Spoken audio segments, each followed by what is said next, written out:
CorpsStories, Ordinary Marines, Extraordinary Lives.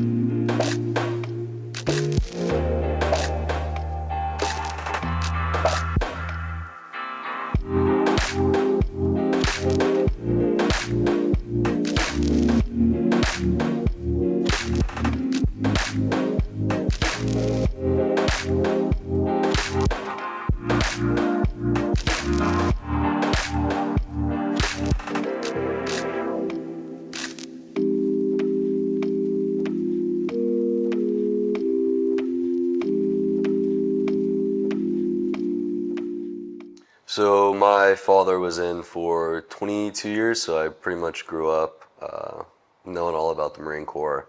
It's all I wanted to do since I was 5 years old. So right out of high school, I went into the recruiter's office and joined right away. So that was my introduction to the Marine Corps. Was from a very young age, and I just always knew that was what I wanted to do. Originally thought about going to university right after high school. During that summer break between high school and going to university, decided to change my mind. My cousin had enlisted already, and he was just telling me all these stories about being in the fleet already. And I'm like, I think that's my calling. So halfway between going that summer break, just this bright thought came into my head. I'm like, I'm going to the recruiter's office, and that same day I enlisted and just did not go to university. Morning, man. So not my father, but my brother's father was a Marine for 22 years, and then my grandfather was a Marine for 12 years. Right out the gates of high school, I didn't join the Marine Corps. I decided I went to college for a year. I was supposed to get my bachelor's in science and nursing. The goal was to be a nurse. After a year at college, wasn't for me, didn't like it. So I came back and used my CNA certificate to work as a CNA until I figured out what I wanted to do. And then my cousin, who she's out now, she texted me one day letting me know she joined the police program. So then while at work, I just left, and on my break, I left and I talked to the recruiter, and then the next day I signed papers. Couldn't let my cousin go without me, so I joined a little late. I think around 20 years old is when I signed papers, so here now, loving it. Morning, man. Mine's, I joined when I was 17, right out of high school. I was still a senior. The way my recruiter ended up getting me was I was on the wrestling team, and I was pretty cocky about it. And he showed up with that big red pull-up bar and asked if anyone could do more pull-ups than him. And he told me, he was like, I don't think you can do 20. And I told him I can do 21. And then I ended up doing 20, and he ended up doing 21. And that's how he got me. But I've loved the Marine Corps, loved everything I've done so far. I always knew that I was going to join the military, but I didn't know which branch, because the JRTC program we had was an Air Force one. And then I always looked at something like Army or Marine Corps, but ended up joining the Marines, which don't regret. So I knew early in life that I wanted to join the military. I grew up seeing a photo of my father in uniform in his camis. He served in the Salvadorian Army. So, going through school at my early years, even in high school, I knew that I wanted to serve in a branch. At the time, I decided to go into the Air Force recruiting station, but it just didn't work out for me. I think the shipping timeline was pretty far out, and I wanted to join right after high school. So I went into the Marine Corps recruiting station, where I met Gunner Sergeant Mejia, who was now retired, Master Gunner Sergeant. I actually went to his retirement, so I was one of his last bullies. So it was great seeing him retire. But joined in 2009 and still loving it every single day. Yes, ma'am. So went in the recruiting station, signed pretty much right away. Left about 2 weeks later to boot camp, MCRD. Wow, that was fast. Yes, ma'am. After that, I went to IMC in Camp Pendleton. From there, I went straight to the MSG schoolhouse, and then went to my first post. Yes, for myself, man, Same thing, went to recruiter's office. I think for me it took a little bit longer, definitely like around 5 months to actually depart. So headed down to MSG San Diego. From there I graduated, headed to MCT for just the basic Marine Corps combat training.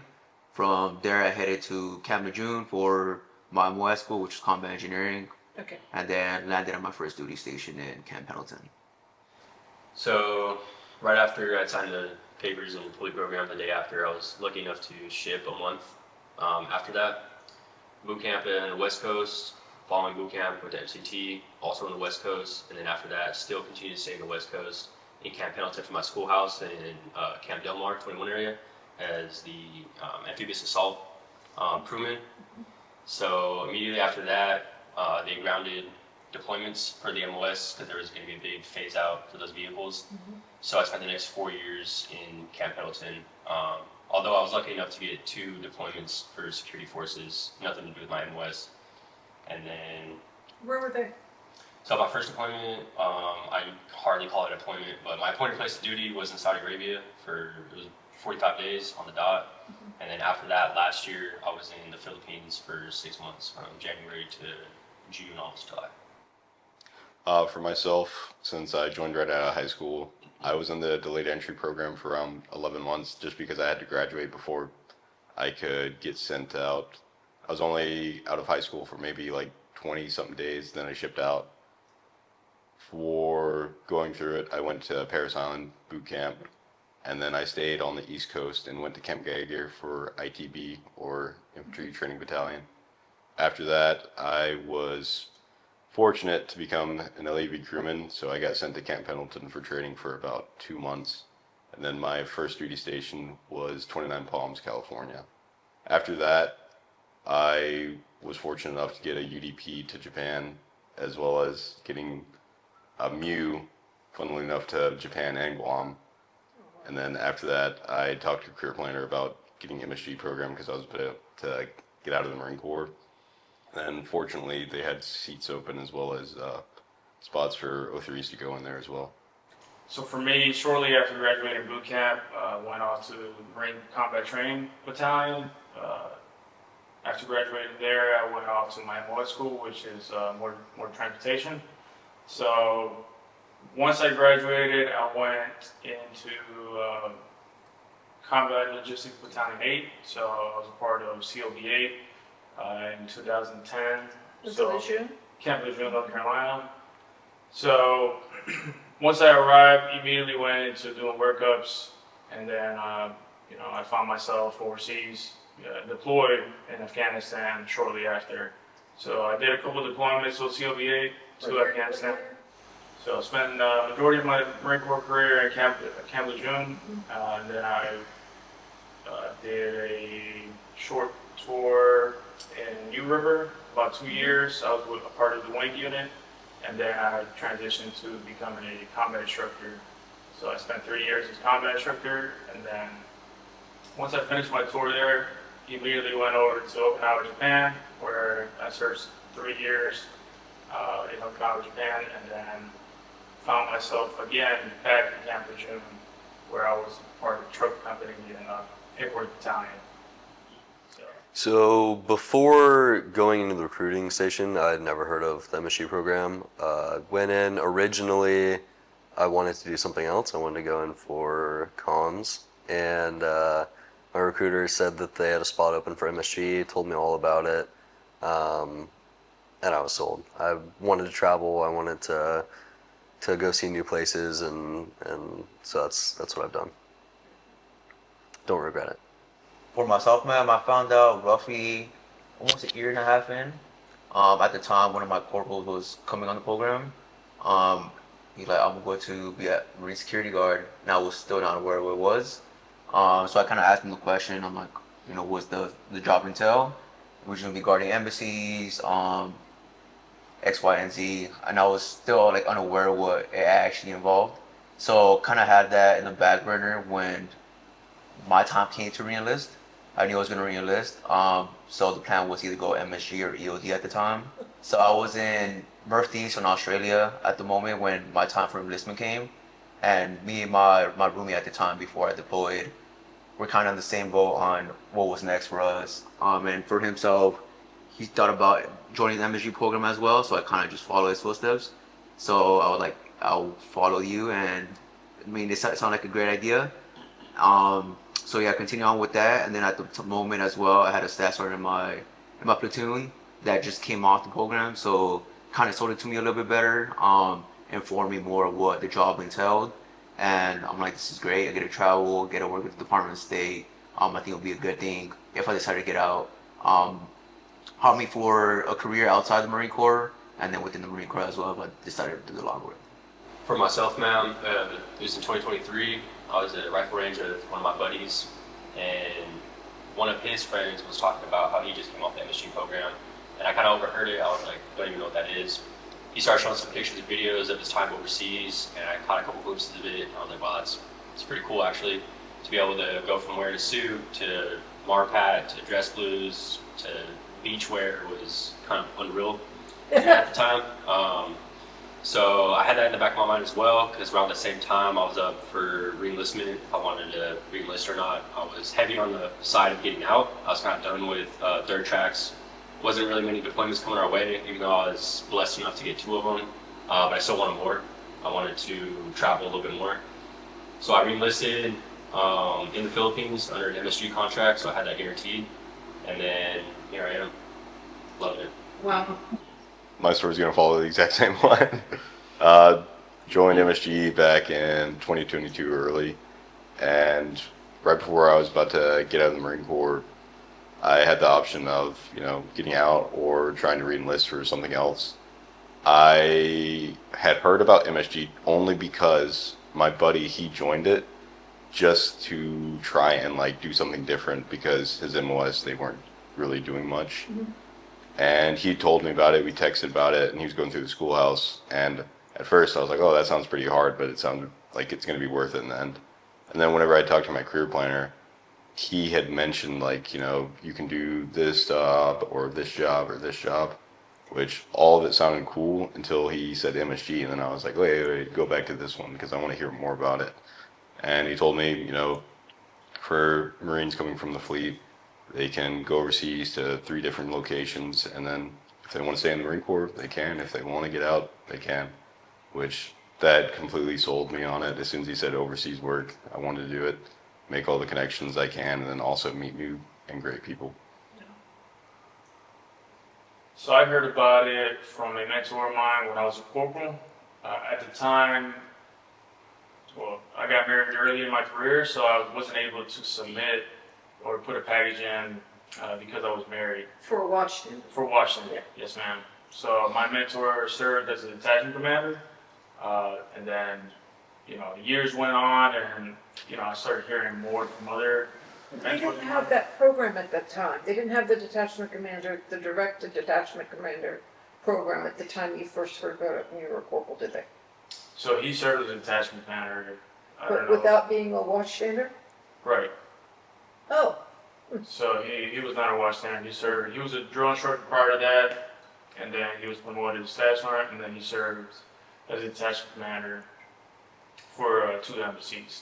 Okay. So once I became a staff sergeant, I heard about it from a different mentor who also served as a detachment commander. He told me all about it, all the great things. So, I like to serve, the Marine Corps as much as I can, and I think that I enjoy my time overseas, and, I think this is a great opportunity to bring my family with me and continue to do what I like doing. So my first embassy was in Cote d'Ivoire in West Africa. That was a good time. It's very different from here, but I had a lot of good NCOs and a very good deck commander there, so I learned a lot. And then stayed there for a year and some change, I think a year and 3 months, and then came over here, and now I love it here. It's completely different, but it's very beautiful. For myself, man, graduated schoolhouse in 2022. So my first posting was Astana, Kazakhstan, then headed to Jakarta, Indonesia, and then here now. All different, totally different posts.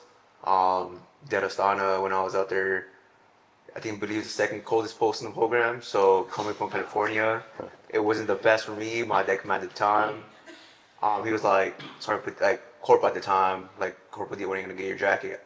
Well, I think I'll be fine. And he's from California as well. I'm like, I don't think you're gonna make it through the winter if you don't get it right now. I'm like, all right, sounds good to go. So got my jacket, and he was definitely right. Um, it was super cold out there, man. I think the lowest it got was like negative 30 degrees.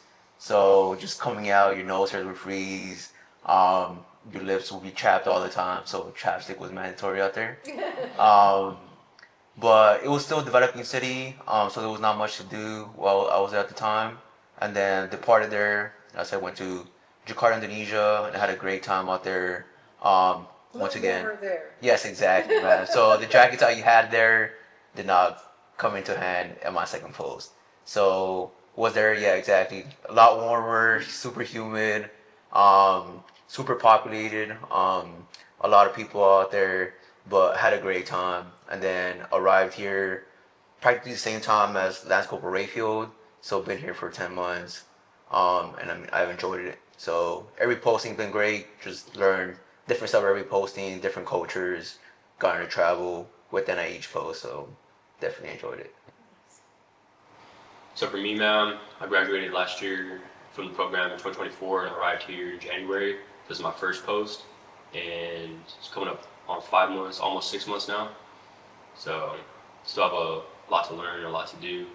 So still got some time left. So I graduated and I got to my first post in early 2022 because I remember it was right after Christmas. My first post was Baghdad, Iraq, Region 2. And then second post was Manila, Philippines, Region 3. And third post was Kampala, Uganda, Region 6. And I'm currently at Bucharest, Romania, one of the best regions. But I love it. I've loved my time on program. The more austere post or isolated post where you don't get to interact with like locals or anything like that. I still love those posts. My favorite post, and I say this to everyone, Manila, Philippines. I love that place. It's beautiful.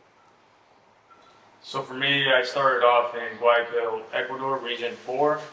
I spent a little over a year there as a detachment commander, and then I got reassigned to Region 8, where I am currently at, for Detachment Bucharest. So that post is a Tier 3 post, but it's heavily influenced by narco violence. So, constantly be on, high vigilance. I got to lead a group of Marines that were exceptional, like they did outstanding work out there. And I still, to this day, continue to stay in communication with them. It was a challenging time because as a brand new detachment commander, you're trying to remember everything you learned within two months at the schoolhouse, and then you get to this post, or you get to a post, and now you're working alongside the Department of State, trying to balance everything out. So for me, I went in with a positive attitude, and I was very passionate and continue to be passionate about the work that I do now. And I think I bring a lot of positivity and guidance towards Marines. So that was my mindset the whole time I was there. And obviously I'm very, very humble to have been awarded that award. And I owe it a lot to my Marines that were under my charge at the time.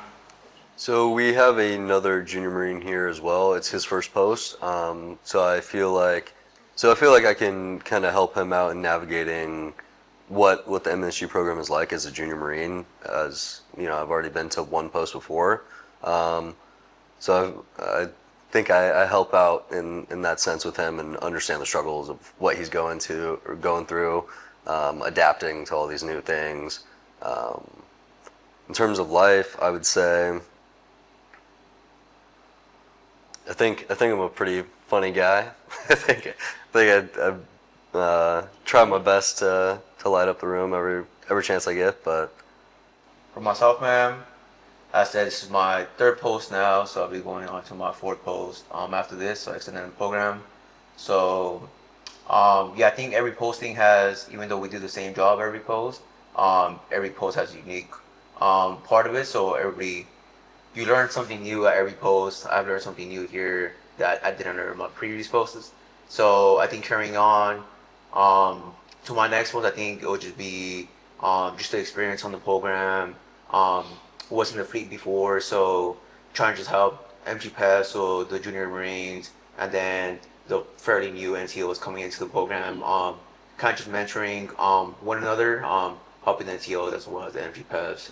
So I think that part as in the program, I believe, is what I bring, and then just I think lifestyle. I feel like I'm pretty dedicated to my job, so I like putting in 100% on my whatever call out I get, whatever task. So I think that's definitely one of the things I bring to the attachment here in Bucharest. So for me, man, one of the things that I bring to this attachment is mostly geared towards the junior Marines, being as I'm really new to the program. This will be my first post. Don't have a lot of experience as a watchtender yet. So for the junior Marines, them, whether they're also new or whether they get ready to cycle back to the fleet, bring a little bit of that fleet experience with me to try and help them get ready for that lifestyle. Going from a 1 in 7 detachment, and this is kind of your family for 2 or 3 years, back to the fleet where now all of your friends, you're in a platoon, you're part of a company, now you're part of a battalion. The picture is a lot bigger, so there's a lot more moving parts out there, and you don't get to see a lot of it. Versus out here, you're more compartmentalized, but you get to see the grandeur of the picture. So just getting those junior Marines ready for that fleet lifestyle once they rotate back. Fourth post, so I feel like what I bring to help out the Marines is also my fleet experience as well as being on program for quite a long time, such as like for the MGPEFs, helping them write orders and also understand the operational needs of the detachment, as well as learning things from the fleet that would be more applicable, like call for fire or things as those such that they'll need in the O3 community, as well as for Marines who we don't share the same OS, but we share the same 8156 billet. I help out with collateral duties as well as understanding SOPs that I've used at different attachments that are more high threat, that can help standardize things to make the time for Marines learning coming to this post, their transition easier. Something that I took from that post, I still implement it at every post I try and go to. It's more of a system to help Marines whenever they're learning about like any React environment, sort of a color code system to help them understand what they need to be doing at that moment in case of any times of like very high stress. So I believe what I bring to the attachment or just the program in general is just a strong work ethic, mentorship, and I try to come in every day, and lead by example. So,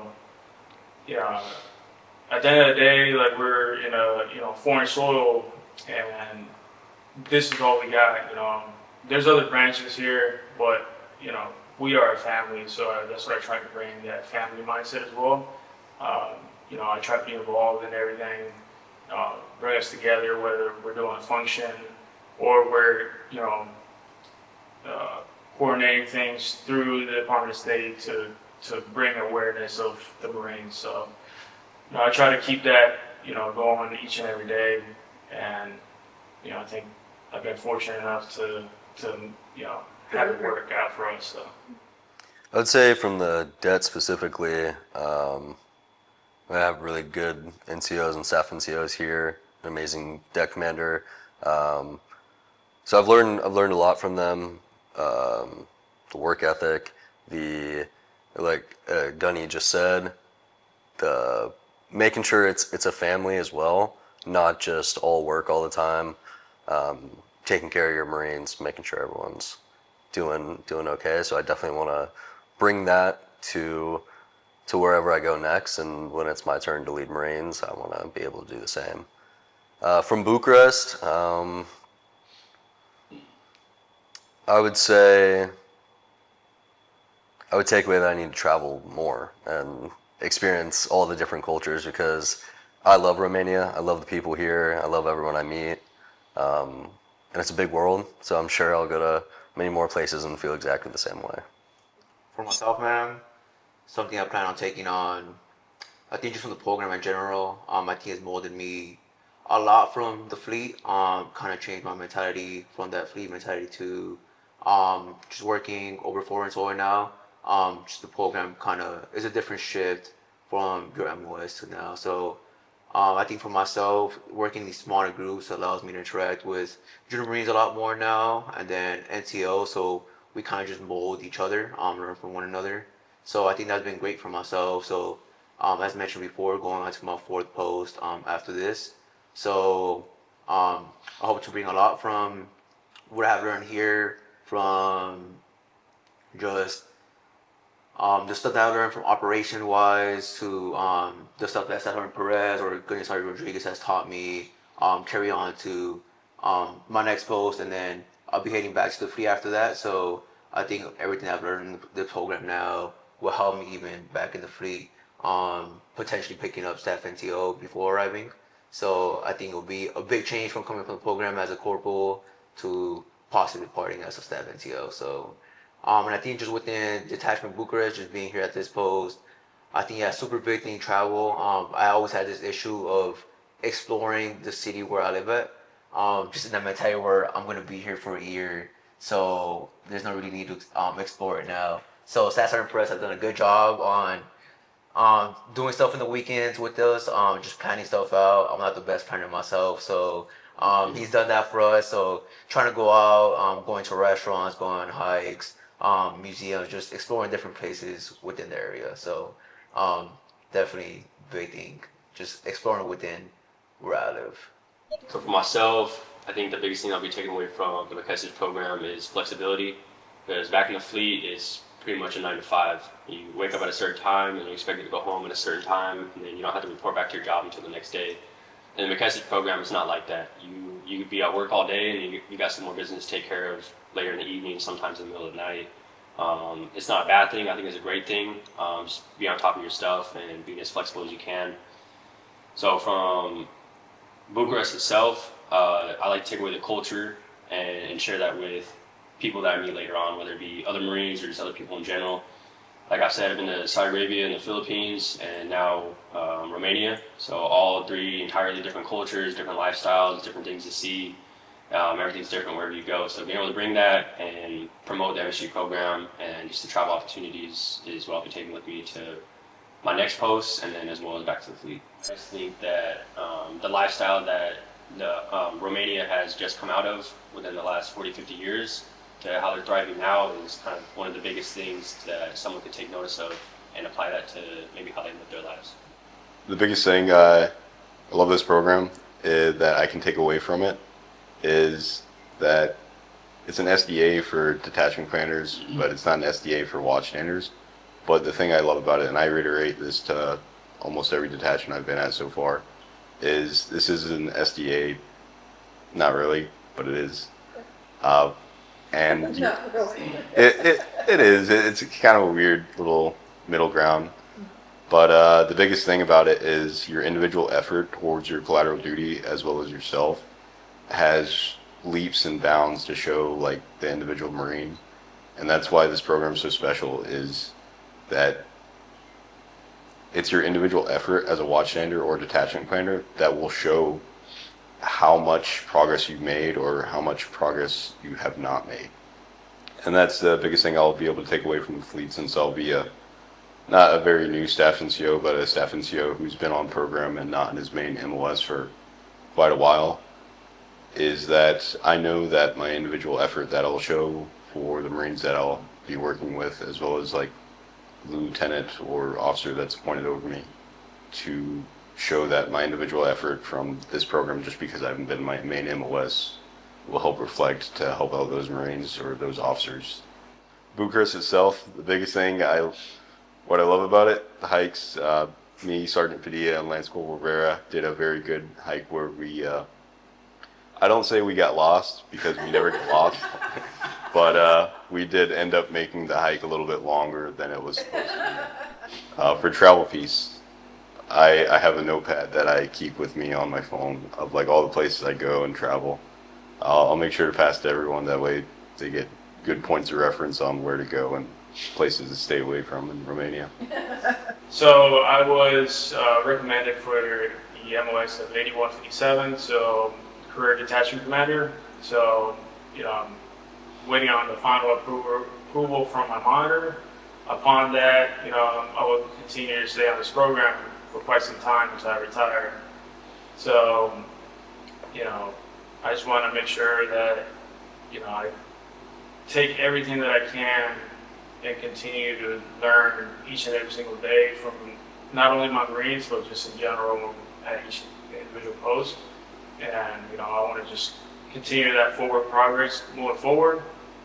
Something that I would take away from Romania itself is just the experience, having my family here and having, them be able to go to an international school or even, experience things out in town that they wouldn't normally experience in the States is something that is vital. It's very, especially in my younger girls, childhood age. So, I think that experience is definitely something that when they're older, they'll be able to look back and be like, my dad served in Ecuador, or my dad served in Romania, or whatever other posts that we continue to move on to. It's definitely something that I, definitely want to take away. CorpsStories, Ordinary Marines, Extraordinary Lives.